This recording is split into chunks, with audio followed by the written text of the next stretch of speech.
A federal judge here in Washington, D.C. says there's no time to waste for thousands of people promised a new life in the U.S. They were chosen for diversity visas, randomly selected out of millions of applicants across the world. Now their visas are on hold, and they risk losing them entirely after a policy shift from President Trump. Hi.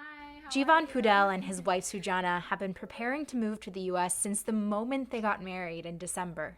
I think, in my opinion, we liked each other. Yes, we liked each other.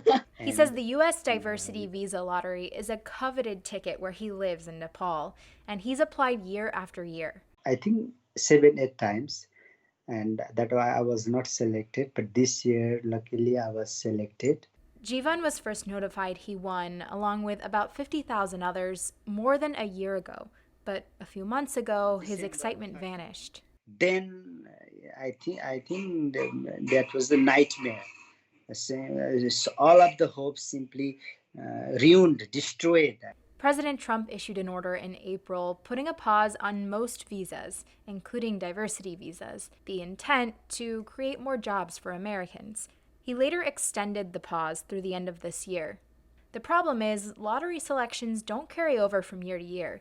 They have to be issued by September 30th, or they disappear. And that's why more than 1,000 diversity visa winners are suing. In a call last week, the DC judge overseeing the lawsuits said, "We don't have the luxury of briefing this out over weeks or months," and said a resolution needs to come quickly.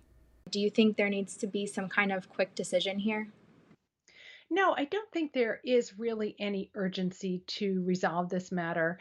After all, in this particular visa category, it's people who, by definition, don't have family sponsors or employment sponsors. Jessica Vaughn of the anti-immigration think tank Center for Immigration Studies says the administration is within its rights to reverse these visas.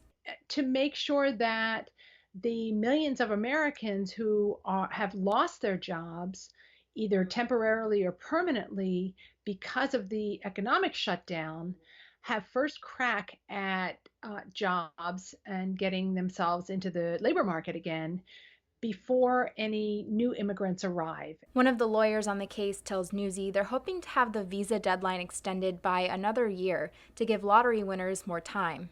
That includes Jivan and Sujana.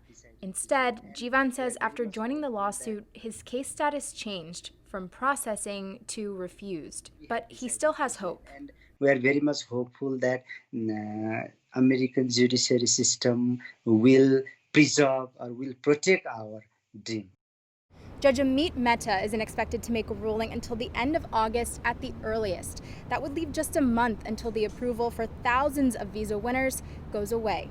Austin Landis, Newsy, Washington.